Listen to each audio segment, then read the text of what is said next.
ഈ സദസ്സിൽ ചിലപ്പോൾ മക്കളെ ഓർത്തെടുക്കുന്ന ബാപ്പമാരുണ്ട്, ബാപ്പമാരോർത്തെടുക്കുന്ന മക്കളുണ്ട്, ഉമ്മമാരോർത്തെടുക്കുന്ന മക്കളുണ്ട്. വേല കേൾക്കുന്ന വിശ്വാസികളെ, ഇതുപോലെ 2-3 ദിവസം കഴിയുമ്പോൾ ഏതോ ഒരു വേലിന്റെ സദസ്സിലോ എവിടെയോ വെച്ച് സ്മരിക്കപ്പെടുന്നവരായി ഞാനും നിങ്ങളും മാറാനുണ്ട്. നമ്മളില്ലാത്തതിന്റെ പേരിൽ വീട്ടിലൊന്നും മുടങ്ങാനില്ല. നമ്മളില്ലാത്തതിന്റെ പേരിൽ നമ്മളെ മക്കളെ വിവാഹം മുടങ്ങപ്പെടുന്നില്ല. നമ്മളെ വീട്ടുകളിൽ ഉണ്ടാകേണ്ട ഒരു സന്തോഷവും ഞാനില്ലാത്തതിന്റെ പേരിൽ എന്റെ വീട്ടിൽ നടക്കാതിരിക്കൂല. 40 കഴിയുന്നത് വരെ അവർ കാത്തിരിക്കും. അത് കഴിഞ്ഞാൽ എന്റെ മകൻ വിവാഹപ്രായമെത്തിയെങ്കിൽ നാട്ടുകാർ വിവാഹം കഴിപ്പിക്കും, അല്ലെങ്കിൽ ഉപ്പമാര് വിവാഹം കഴിപ്പിക്കും, ഇഷ്ടപ്പെടുന്നവർ വിവാഹം കഴിപ്പിക്കും. എന്റെ മകൻ എന്റെ വാപ്പയില്ലല്ലോ, അതുകൊണ്ട് എനിക്ക് വിവാഹം വേണ്ടെന്നവൻ തീരുമാനിക്കില്ല. തീരുമാനിക്കരുതെന്ന് ഞാനും പറയും. എന്റെ സാന്നിധ്യം അവൻ ഇഷ്ടപ്പെട്ടെങ്കിലും അവന്റെ ഇഷ്ടത്തെ പരിഗണിക്കാൻ എനിക്ക് പോലും സാധിക്കാത്ത ദിവസം. ഇങ്ങനെയാണ് മനുഷ്യന്റെ ജീവിതം എന്ന് പറയുന്നത്. വേല കേൾക്കാൻ വന്ന വിശ്വാസികളെ, ഉപ്പ എന്ന് വിളിക്കുന്ന മക്കള്, ഉമ്മ എന്ന് വിളിക്കുന്ന മക്കള്, കാക്ക എന്ന് വിളിക്കുന്ന അനുജന്മാര്, പ്രിയപ്പെട്ട കൊച്ചനുജനെ സ്നേഹത്തോടെ പേര് വിളിക്കുന്ന പ്രിയപ്പെട്ട ജ്യേഷ്ഠന്മാര്, എല്ലാരും കൈയൊഴിച്ച് എന്നെയും നിങ്ങളെയും ഒന്നും പറയാനില്ലാതെ വീട്ടിൽ നിന്ന് യാത്ര അയക്കുന്നൊരു സമയമുണ്ട്. ആ യാത്രയുടെ പേരാണ് പ്രിയപ്പെട്ട വിശ്വാസികളെ മരണമെന്ന് പറയുന്നത്. ഞാൻ എൻ്റെ വീട്ടിൽ നിന്നിറങ്ങി ദുബായിലേക്ക് ഇന്നൊരു യാത്ര പോയാൽ എൻ്റെ ഉമ്മയോട് ചോദിച്ചില്ലെങ്കിൽ എൻ്റെ ഉമ്മാക്ക് കംപ്ലൈന്റ് ആണ്. എൻ്റെ മകൻ എന്നോട് പറഞ്ഞില്ലല്ലോ എന്ന് വിഷമമാണ്.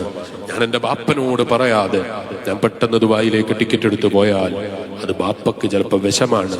ഭാര്യനോട് പറയാതെ പോയാൽ അവൾക്കത് കംപ്ലൈന്റ് ആണ്. മക്കൾ അറിയാതെ പോയാൽ ഇതെന്ത് ബാപ്പയാണെന്ന് അവർ ചോദിക്കും. എന്നാ ഞാൻ നിങ്ങളോട് ചോദിക്കട്ടെ, ഇന്ന് വരെ ഒരാളും കംപ്ലൈന്റ് പറയാത്ത, ഒരാളും കംപ്ലൈന്റ് ചോദിക്കാത്ത, ഒരാളും ഇതുവരെ എവിടെയും എഴുതി വെക്കാത്ത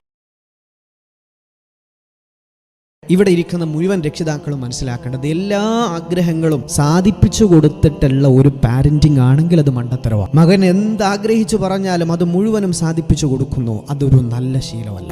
അതിൻ്റെ അപകടം നിങ്ങൾക്ക് ഭാവിയിൽ മനസ്സിലാക്കേണ്ടി വരും. കാരണം നിങ്ങളുടെ മകൻ 8, 9, 10 വയസ്സുള്ള സമയത്ത് നിങ്ങൾ എല്ലാത്തിനും കൂടെ നിൽക്കുകയാണെങ്കിൽ കുറച്ചു കാലം കഴിഞ്ഞാൽ നിങ്ങൾക്ക് ഫിനാൻഷ്യലി ഒരു ബുദ്ധിമുട്ട് വന്നാൽ നിങ്ങൾക്ക് അവൻ്റെ എല്ലാ സ്വപ്നങ്ങളും നിറവേച്ചു കൊടുക്കാൻ പറ്റിക്കൊള്ളണമെന്നില്ല. അപ്പോൾ ഉപ്പ ഉമ്മ എന്ന് പറയുന്ന സ്നേഹമോ നന്മയോ തിരിച്ചറിവോ ആ മക്കളിൽ ഉണ്ടാകൂല. അതുകൊണ്ട് മക്കളെ ദുഃഖവും സന്തോഷവും അത് മിക്സ് ചെയ്തുകൊണ്ടായിരിക്കണം മക്കളെ വളർത്തേണ്ടത്. ജീവിതത്തിന്റെ ബുദ്ധിമുട്ട് എന്താണ്, നിങ്ങൾ കഷ്ടപ്പെടുന്ന കഷ്ടപ്പാടുകളുടെ അവസ്ഥ എന്താണ്. എൻ്റെ മോളെ ഞാൻ ഒന്നും ചെയ്യിപ്പിക്കാറില്ല, അവള് ഫുൾ ടൈം പഠനമാണ്.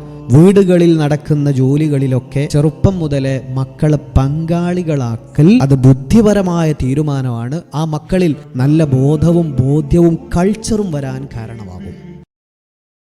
മരിച്ചു പോകുമെന്നറിയാം, പക്ഷെ കൂടെ കൊണ്ടുപോകാൻ നമ്മുടെ കയ്യിൽ എന്താണുള്ളത്. മരണത്തിന് വല്ലാത്ത വേദനയാണെന്നറിയാം, പക്ഷേ ആ വേദന ലഘൂകരിക്കാൻ നമ്മുടെ കയ്യിൽ എന്താണുള്ളത്. ഇടുങ്ങിയ ഖബർ നമ്മെ കാത്തിരിക്കുന്നു എന്ന് നമുക്കറിയാം. നമ്മുടെ പലരുടെയും പ്രിയപ്പെട്ടവർ ഇന്ന് ആ ലോകത്താണ്. അവർക്ക് കൂട്ടിരിപ്പിന് ആരും പോയിട്ടില്ല, നമ്മുടെ കൂടെയും ആരും വരാൻ പോകുന്നില്ല. അവിടെ സമാധാനം കിട്ടാൻ നമ്മൾ വല്ലതും തയ്യാറാക്കിയിട്ടുണ്ടോ? ഖബറിൽ ശക്തമായ ചോദ്യശരങ്ങളുണ്ട് എന്നറിയാം. ഉത്തരം പറയാൻ നമുക്ക് സാധിക്കുമെന്ന് ഉറപ്പുണ്ടോ? മഹ്ശറാവൻ സഭ നമ്മെ കാത്തിരിക്കുന്നു എന്ന് നമുക്കറിയാം. നമ്മുടെ എല്ലാ തിന്മകളും അവിടെ പരസ്യമാക്കപ്പെടും എന്നും നമുക്കറിയാം. അവിടെ രക്ഷപ്പെടാൻ നമ്മുടെ കയ്യിൽ വല്ലതുണ്ടോ? ഏറ്റവും അവസാനം ഒരു വിഭാഗത്തിന് സ്വർഗവും വേറൊരു വിഭാഗത്തിന് നരകവും കിട്ടുമെന്ന് നമുക്കറിയാം. സ്വർഗത്തിലേക്ക് പോകാൻ, സ്വർഗത്തിന്റെ മനോഹാരിതയിലേക്ക് പോകാൻ നമ്മൾ വല്ലതും തയ്യാറാക്കിയിട്ടുണ്ടോ? വെള്ളലിബാസിൻ പുടവയണിഞ്ഞ് മണവാളൻ ചമയേണം. ഉമ്മമാരെ, സഹോദരിമാരെ, തോന്നും വിധം വീട് വിട്ട് ഇറങ്ങി ഉലാത്തുന്ന ആളുകളെ കണ്ടിട്ടില്ലേ? ഒരു നിയമവും പാലിക്കാതെ, ഇസ്ലാമിന്റെ ഒരു നിയമവും അംഗീകരിക്കാതെ ഫ്രീഡം ഉണ്ടല്ലോ എന്നും കരുതിയിട്ട് തോന്നും പോലെ കറങ്ങുന്ന സഹോദരിമാരുണ്ട്. ഞാൻ അവരെ ആക്ഷേപിച്ചു എന്ന് നിങ്ങൾ പറയരുത്. മുത്ത് നബി സല്ലല്ലാഹു അലൈഹി വസല്ലമ തങ്ങളുടെ ലഅനത്ത് പറ്റിയ വിഭാഗത്തിൽ നമ്മൾ ഉൾപ്പെട്ടുകൂടാ.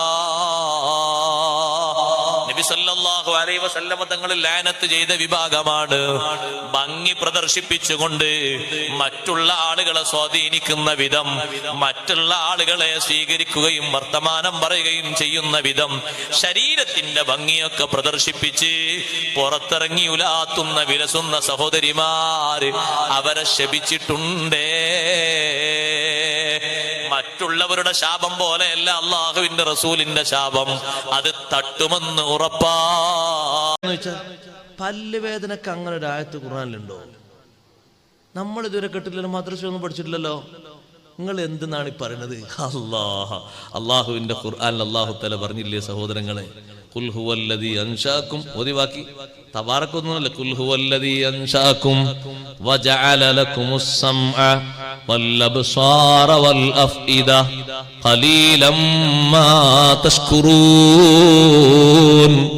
പല്ല് വേദനയുള്ളയിടത്ത് വിരല് വെച്ച് 7 പ്രാവശ്യം ഈ ആയത്ത് ഓതിയാല് പല്ല് വേദനക്ക് ശമനമുണ്ടാകുമെന്ന് പഠിപ്പിച്ചത് സയ്യിദുനാ മുഹമ്മദുർ റസൂലുള്ളാഹി സ്വല്ലല്ലാഹു അലൈഹി വസല്ലം തങ്ങളാ പഠിപ്പിച്ചത്.